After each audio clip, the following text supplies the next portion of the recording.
detalles, los detalles de la vida. Estos son detalles de la vida. Y muchas veces podemos pensar que estamos en control de determinada situación y de repente ocurre algo y nos recuerda que es así, que no somos nosotros, que es Dios que está en control.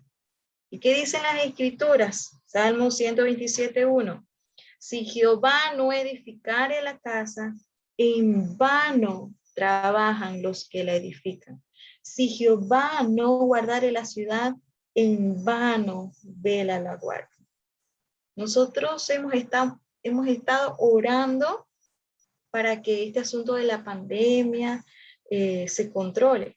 Pero si Jehová no detiene esta plaga, si Jehová no energiza las vacunaciones, en vano es todo esfuerzo de la salud pública. Por eso tenemos que rogar al Señor. Él es el soberano. Y saben, nosotros no merecemos la bondad de Dios como nación. Tenemos que suplicarle a Él por misericordia, porque nosotros hemos ofendido su santidad y no tenemos la situación bajo control. Él está en control. Proverbios 16:1. El corazón del hombre piensa su camino, mas Jehová endereza sus pasos. O como respondió Juan y dijo, no puede el hombre recibir nada si no le fuese dado del cielo. Juan 3:27. Y queridas hermanas, nuestra doctrina, nuestra teología es correcta al decir que Dios es soberano, que Él controla todas las cosas y vivimos en su providencia. Y qué bueno que es así, pero nosotros muchas veces no vivimos consecuentemente con esas dos realidades. No vivimos consecuentemente con la realidad de esa incertidumbre, de la brevedad de la vida, y asumimos cosas, asumimos que viviremos, que estaremos en salud. No vivimos consecuentemente con la realidad de la soberanía de Dios. Pensamos que estamos en control, que determinamos muchas veces las cosas, pensamos que si no ayudamos a Dios, las cosas no se van a hacer. Tenemos la teología, tenemos la doctrina, pero muchas veces ignoramos estas realidades. Las pasamos por alto y contradecimos el testimonio del evangelio que profesamos creer. Y eso es triste. Y esto nos va a llevar al segundo punto. Las dos actitudes. ¿Cuáles son esas dos actitudes? Versículo 13. Vamos ahora, los que decís, hoy y mañana iremos a tal ciudad y estaremos allá un año y traficaremos y ganaremos. Y la primera actitud que vemos es la de la arrogancia. La arrogancia de una vida independiente de Dios. Y a Dios. Observen que Santiago está tratando de este tema con creyentes. Él está ayudando a estas personas a revisarse, a examinarse. La profesión de fe que ellos tienen es falsa y ellos dicen ser algo que no son. Y creyentes a que ellos regulen sus vidas conforme a los principios. Él no está hablando de vidas independientes de Dios como los incrédulos la tienen. Estaba escribiendo a personas que se enorgullecían de ser parte del pueblo de Dios y que sin embargo estaban viviendo como ateos en muchas áreas de su vida. O sea que el problema de querer vivir vidas independientes de Dios no se debe dejar únicamente para asuntos que se pueden proclamar de manera evangelística, pero Santiago aquí está hablando a los creyentes y nos está advirtiendo de este peligro, este tema dentro de la iglesia, porque es posible confesar el nombre de Dios, adorar a Dios, mientras muchas facetas de nuestras vidas son vividas sin ningún tipo de referencia a Dios. Y eso lo podemos ver en la gran cantidad de decisiones trascendentales que tomamos. Y muchas no son consultadas por Dios. ¿Con quién me voy a casar? ¿Cuántos hijos tendré? ¿A qué me dedicaré? ¿Cuál es mi vocación? ¿Vengo y compro tal propiedad? Y todas esas decisiones no son relacionadas, no las relacionamos con Dios. Y son tomadas independientemente de Dios, sin buscar la opinión de Dios, sin preguntarnos si Dios ha dicho algo al respecto.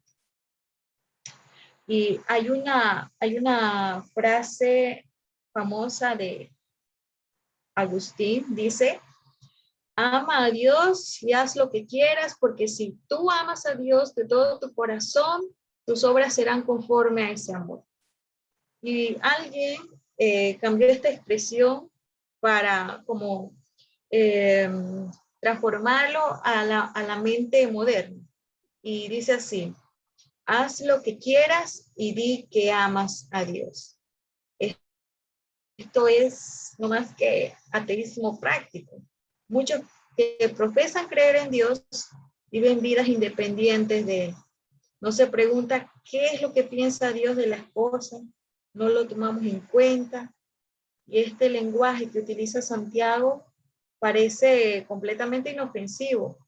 Parece que alguien haya oído las palabras del versículo 13 y se haya preguntado: ¿y qué tiene de malo? Y esto se puede, si lo tomamos así superficialmente, podemos aplicarlo para cualquier, una reunión de negocios. Y se preguntarán, ¿cuál es el problema? Porque puede estar representando esas palabras, los pensamientos de muchas personas que son religiosas, pero que son al mismo tiempo empresarios, comerciantes, pero ese no es el significado de estas palabras, no nos quedemos ahí, sino que Santiago no está criticando únicamente a los que hablan así. Y yo creo que Santiago se refiere es a un asunto de actitud. Y lo vemos más claro en el versículo 16. Dice así: pero ahora os jactáis en vuestras soberbias. Toda jactancia semejante es mala. Santiago está hablando de una actitud orgullosa, una actitud soberbia, de una arrogancia, de pretender vivir una vida independiente de Dios. Y el problema no solo es la forma en que hablamos, es la forma en cómo pensamos, nuestra filosofía de vida, esa que abrazamos, los principios dominantes por los cuales tomamos las decisiones que tomamos. Porque lo que nosotros decimos es un eco de una realidad de lo que hay en nuestro corazón. Cuidado, hermanas, cuidado cuando aconsejamos. Y las palabras que salen de nuestra boca no son tomadas en cuenta con lo que opina Dios, sino según la sabiduría del mundo, no según la soberanía de Dios. La expresión que salió de los labios de estos comerciantes decía algo con respecto a su manera de pensar. Ellos estaban diciendo esto porque creían algo ahí en lo íntimo de su corazón, ahí en lo profundo, tenían una filosofía de vida que preocupó a Santiago, y Santiago escribe y los llama a cuentas. Ellos estaban asumiendo demasiado sobre cosas de las que ellos no tenían el control. Asumían que de alguna manera ellos tenían al toro agarrado por los cuernos, como decimos, y que podían determinar las cosas que iban a hacer y el lugar que ellos iban a ir. Cuando la realidad es que no sabemos si estaremos respirando en el futuro cercano. No sabemos si al dormir nos vamos a volver a levantar. No lo sabemos. Y ellos dicen en este versículo 13, esta declaración nos deja ver que ellos estaban a control de las siguientes cosas, según ellos, ¿no? Tenían el control del tiempo, dicen hoy y mañana. Tenían el control de sus acciones y movimientos. Iremos a tal ciudad y traficaremos. Tenían el control de sus agendas. Dice que iban a estar allá un año. No menos, más, sino un año iban a estar ahí. Tenían todo bien calculado. Pero algunos dirán, es normal que haya evaluación de algunos proyectos y tirar alguna línea de tiempo y calcular cómo van a ser las cosas. Eso no tiene nada de malo. Y sí, es cierto, pero lo que estamos hablando es un problema de actitud. Ellos tenían el control hasta de los resultados. Dice, y ganaremos, y nos va a ir bien. Ellos estaban asumiendo que iban a ganar. Tendremos beneficios. En tanto tiempo vamos a recuperar la inversión, haremos esto, y van ahí armando esos detalles. Y Santiago está condenando esta actitud. No son las palabras. Y esto es importante que lo entendamos, porque nosotros quizás no utilicemos las expresiones que Santiago usa aquí, pero nosotros podemos caer muy fácilmente en la misma actitud de no depender de Dios en los detalles de la vida. Tampoco podemos pensar que Santiago está únicamente haciendo referencia a la actitud de los empresarios y negociantes, porque estaremos perdiendo el enfoque del pasaje para nosotros hoy. Esta es una actitud que toda persona, independientemente de su vocación, puede asumir. Pueden caer, por ejemplo, en esa actitud como madres, como estudiantes, como profesores, como viajeros, como médicos. Por ejemplo, una madre puede verse a sí misma como muy capaz de enfrentarse a la labor de crianza.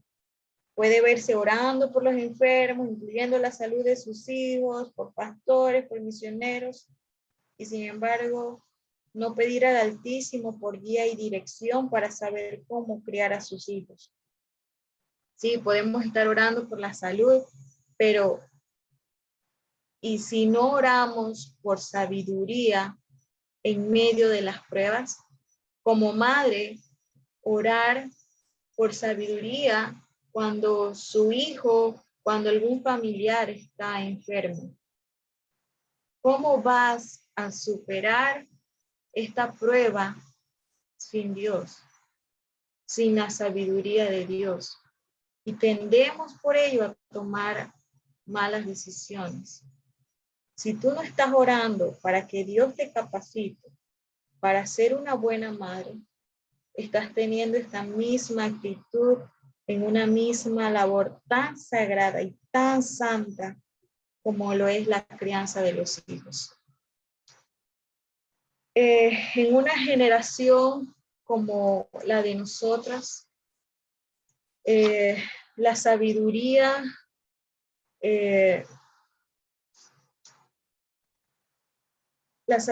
de lo alto, perdón,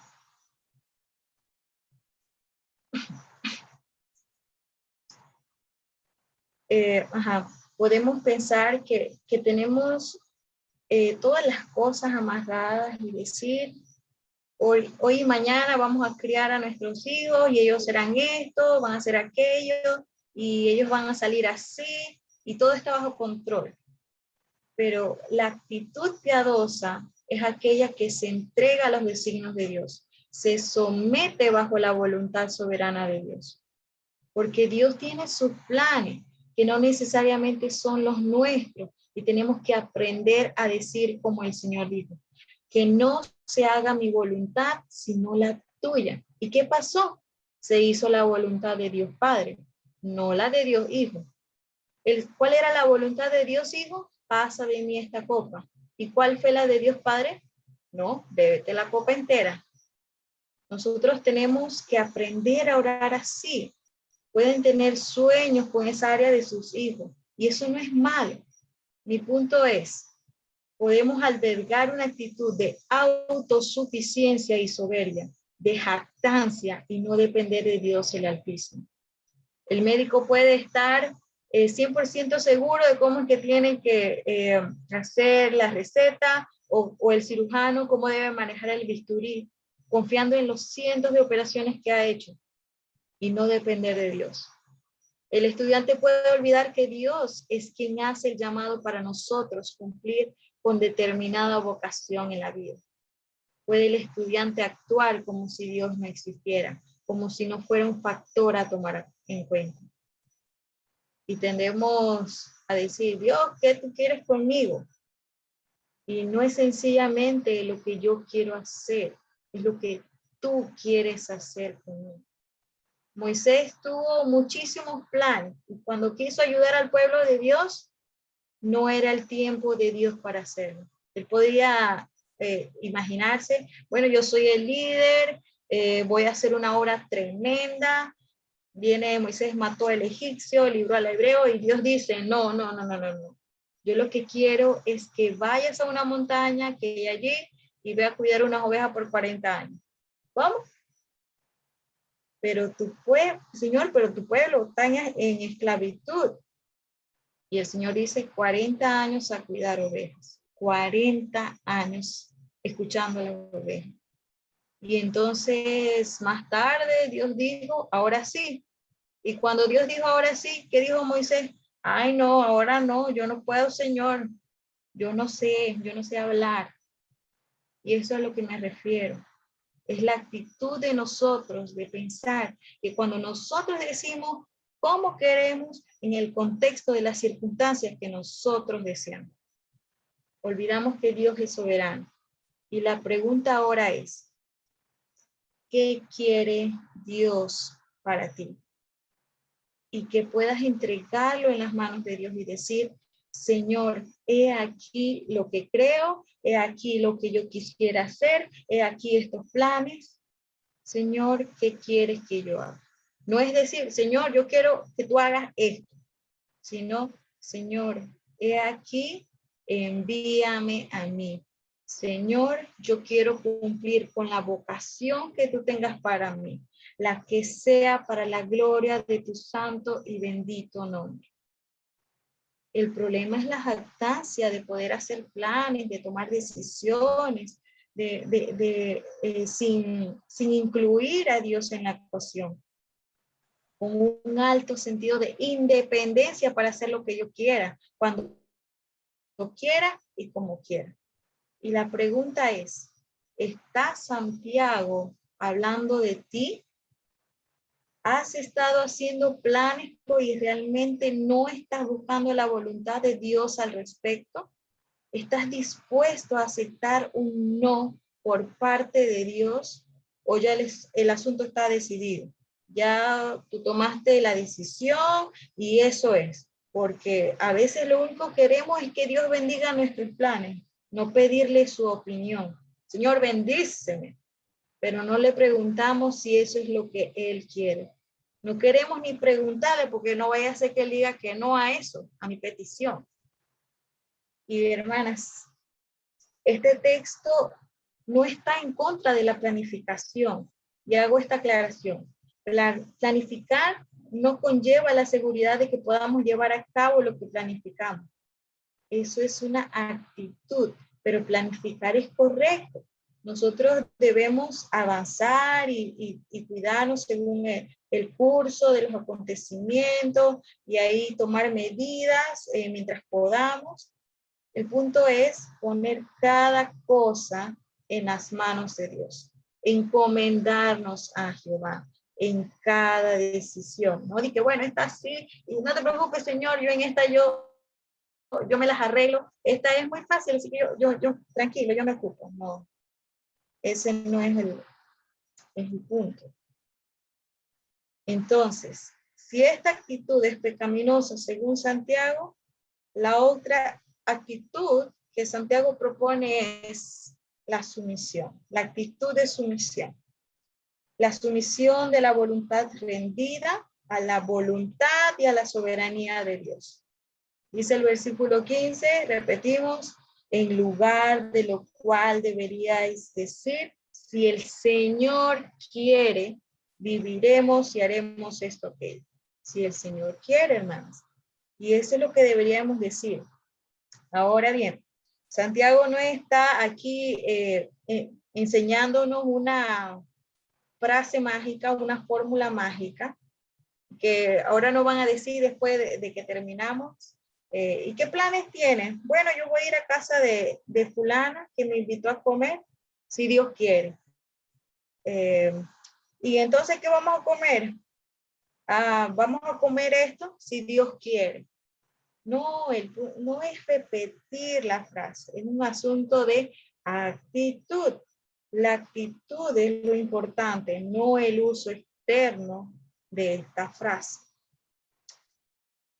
Lo que reflejan estas palabras realmente es la manera de pensar y la actitud que un cristiano debería de tener.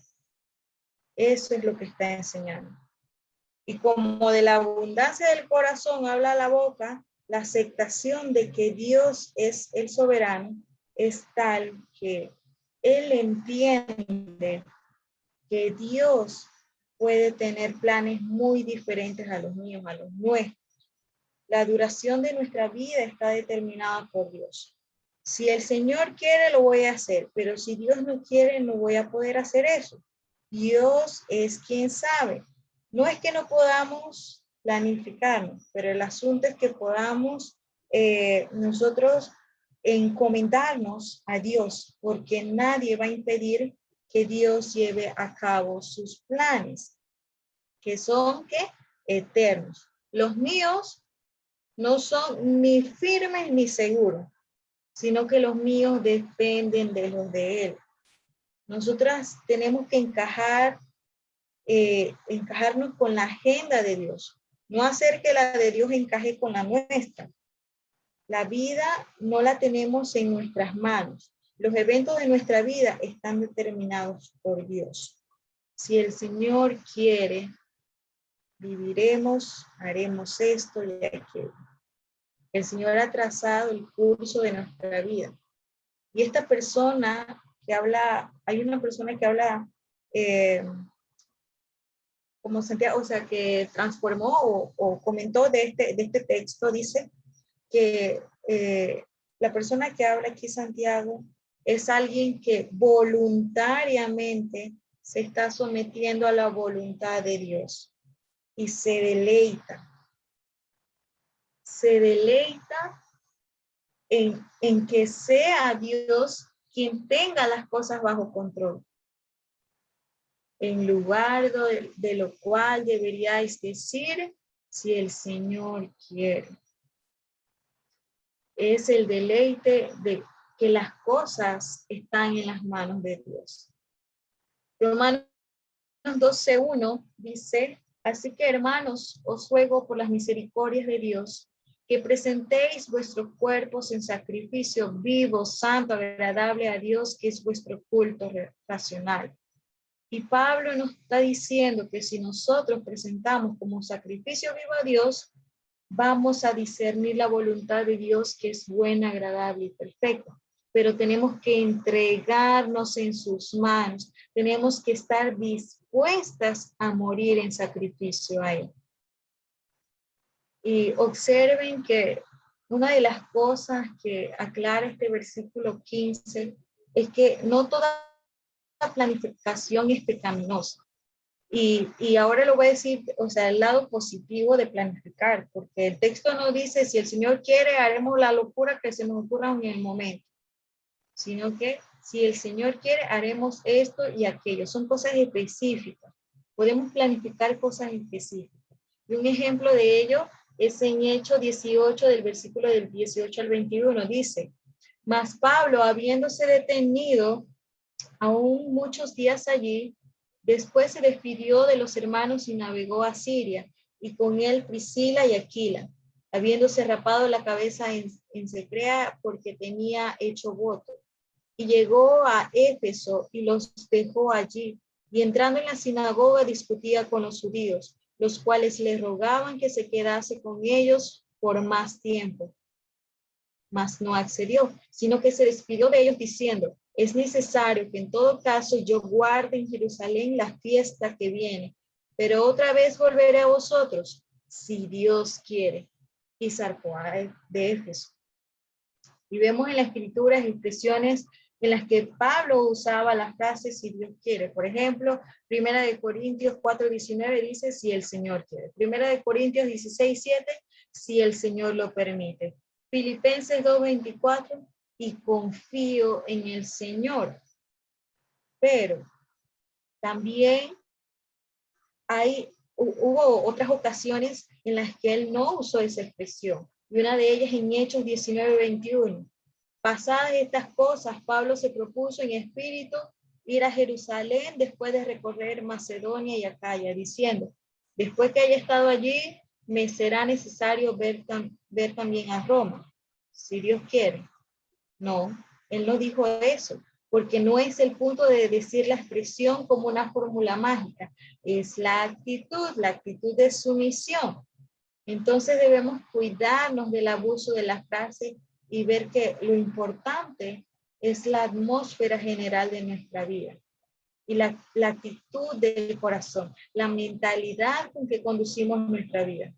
Deberíamos de tener la actitud de Moisés, ahí en Éxodo 33:15 dice, y Moisés respondió, si tu presencia no ha de ir conmigo, no nos saques de aquí.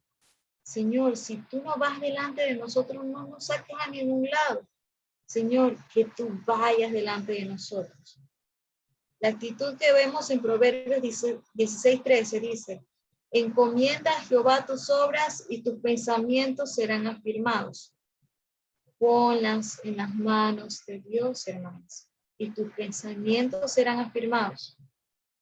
Proverbios 3:5-7. Fíjate de Jehová de todo tu corazón y no te apoyes en tu propia prudencia. Reconócelo en todos tus caminos y él enderezará tus veredas. No seas sabio en tu propia opinión. Teme a Jehová y apártate de él. Encomiéndate a Jehová, hermano. No dependas de ti en todo. No confíes tanto en ti. Esa es la actitud piadosa que debemos cuidar. Y hemos visto ya dos realidades, la que la vida es incierta, es breve, que Dios es soberano. Hemos visto las dos actitudes, la del orgullo, que asume que tiene todas las cosas bajo control, y la de sumisión a Dios. Y ahora finalmente vamos a ver que Santiago plantea dos conclusiones morales. Y vamos a ver el versículo 16 que termina diciendo, toda jactancia semejante es mala. Y luego el versículo 17, y al que sabe hacer lo bueno y no lo hace, le es pecado. Y él concluye con estas dos actitudes. La primera, la de una actitud de dependencia. Eso es maligno. Dice, ahora os jactáis en vuestra soberbia. Y eso es jactancia, eso es arrogancia. Toda jactancia es mala. Y la segunda, al que sabe hacer lo bueno y no lo hace, le es pecado. Y muchos han visto esta frase como algo independiente. Y sí es verdad que aquí se habla del pecado de omisión, pero se da la declaración en el contexto de nosotros de saber lo que tenemos que hacer, saber la verdad de la incertidumbre de la vida, saber la soberanía de Dios y como quiera no ser hacedores de la palabra, sino solamente oidores. Y en este contexto dice, al que sabe hacer lo bueno y no lo hace, le es pecado.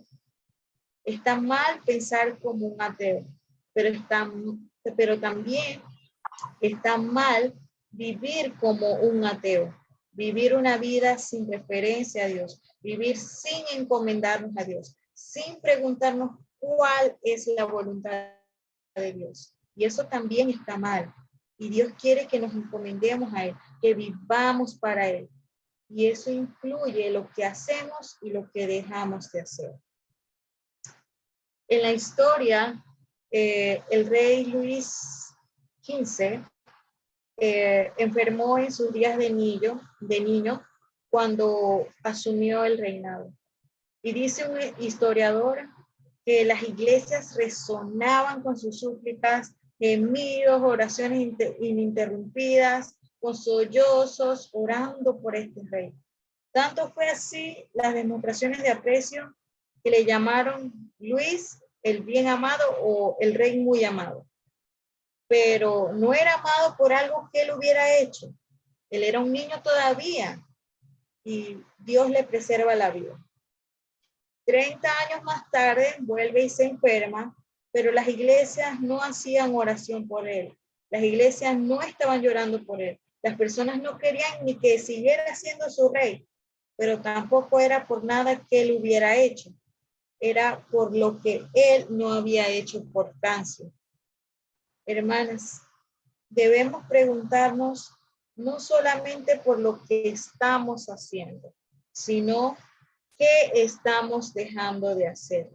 ¿Qué deberíamos de estar haciendo para la gloria de Dios? ¿Qué cosas que sabemos no estamos haciendo para vivir para la gloria de Dios? Algo que refleja cómo hay áreas de nuestra vida que estamos viviendo sin referencia al Señor. ¿Qué áreas son esas en tu vida personal? También se dice que las viejas correlaciones en Constantinopla incluía la selección por parte del nuevo rey una losa de mármol y la losa que el nuevo rey escogía es la que se iba a poner en su tumba. Y ellos consideraban sabio recordar el funeral en un momento de tanta elevación personal, para que el rey supiera que su vida no era para siempre. Hermanas, nuestra vida no es para siempre. Y una de las tentaciones de la juventud es confiar en la salud, confiar en la fortaleza, que estamos bien, que tenemos mucho vigor, pero no hay que confiar en eso porque es incierto. La vida es como un soplo, una neblina. Dice Proverbios 27:1, no te jactes del día de mañana, porque no sabes qué dará de sí el día. Salmo 90:12, enséñanos de tal modo a contar nuestros días que traigamos al corazón sabiduría. ¿Cómo estás invirtiendo tus días? ¿Cómo estás sembrando hoy para cosechar en el día de mañana? Tú eres una criatura de Dios. Tienes que vivir para Dios. No desprecies tu vida en lo que no es, en lo que no vale ni en lo que no sacia. ¿Para qué dedicar tanto tiempo, tanto esfuerzo, tanto esmero en cosas que luego nos vamos a lamentar en unos pocos años y decir, oh, qué mal viví? No tuve sabiduría para vivir.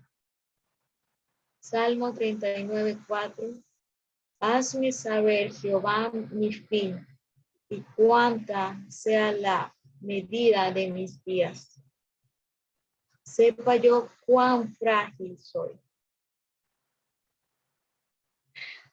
Tú, mi hermana, mi amada hermana, necesitas saber esto. No pienses que tu gozo y tu alegría dependen de tu rebelión a la ley de Dios, porque no vamos a pensar, bueno, el Señor no me cumplió esto, así que si yo estaba con el Señor y me pasó esto, así que yo mejor ya no le voy a seguir. No, porque eso más tarde va a ser tu condenación.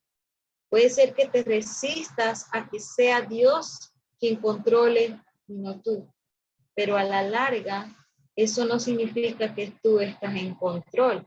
Puede ser que te dé vergüenza decir, si Dios quiere, delante de los demás, y te avergüenzas de Dios. ¿Y qué dice la Biblia? Que los cobardes no entrarán en el reino de los cielos. Atrévete a confesar a Dios y a vivir para Dios con valentía. Nuestra actitud con respecto al futuro sean palabras o los pensamientos de tu corazón Eso dice mucho acerca de nuestra realidad espiritual. ¿Has abrazado la soberanía de Dios con todo tu corazón o decidirás combatir en contra del Altísimo? Y nosotros hacemos bien en meditar tranquilamente en todas las áreas de nuestra vida y pedirle a Dios que nos enseñe, que nos examine, que nos pruebe para ver si todas las áreas de nuestra vida realmente están encomendadas al Señor. Que nosotros podamos decir, si el Señor quiere, en todas las facetas de nuestra vida, para gloria de Dios, ya sea que comamos y bebamos o hagamos cualquier otra cosa, lo hagamos para la gloria de Dios. Y quiero finalizar con un párrafo de que algunas chicas acá de la UMED hemos estado leyendo un libro, Confía en Dios para escribir tu historia. Este párrafo es tomado del capítulo 3, Yando, y habla este capítulo sobre la vida de Nancy y Robert Wading, y ellos concluyen este capítulo de la siguiente manera. Podríamos enfrentar graves problemas de salud, la muerte del uno o el otro y otras crisis conocidas solo por Dios. Sin embargo, sabemos que el Señor ha sido fiel en cada capítulo hasta aquí y sabemos que será fiel en cada capítulo venidero, que su gracia será suficiente a donde quiera que nos lleve. No queremos decirle a Dios cómo escribe nuestra historia. Confiamos en que la escriba por nosotros. Nuestro objetivo no es hacer un nombre, un ministerio o una reputación para nosotros mismos, sino servirle y terminar la carrera que Él ha marcado para que corramos. Por encima de todo, nuestro deseo es que nuestras vidas muestren la belleza y la bondad de su historia. Y ese, hermana, permitamos que sea el Señor, dejémosles a Él que sea quien escriba nuestra historia. No nos neguemos a nuestro autor. Vamos a orar, hermanas. Gracias, Señor, te damos por este día. Gracias, oh Padre, por tu misericordia, por la gracia que ha sido derramada en nuestras vidas. Señor, al leer tu palabra, al leer este pasaje, Señor, me hace agradecerte por quién eres y porque cuando viniste a mi vida, cuando viniste a nuestras vidas, ahora nuestras vidas tienen sentido. Señor, gracias porque no sabemos en qué lugar estaríamos si no estuvieras aquí con nosotros. Señor, gracias por tu palabra, porque ella nos ilumina para poder saber vivir para ti. Ayúdanos, Señor, porque nosotras solas no podemos. Danos la fe, danos la confianza en ti como el autor de nuestras vidas, como nuestro creador, como quien tiene el control de todas las áreas de nuestra vida.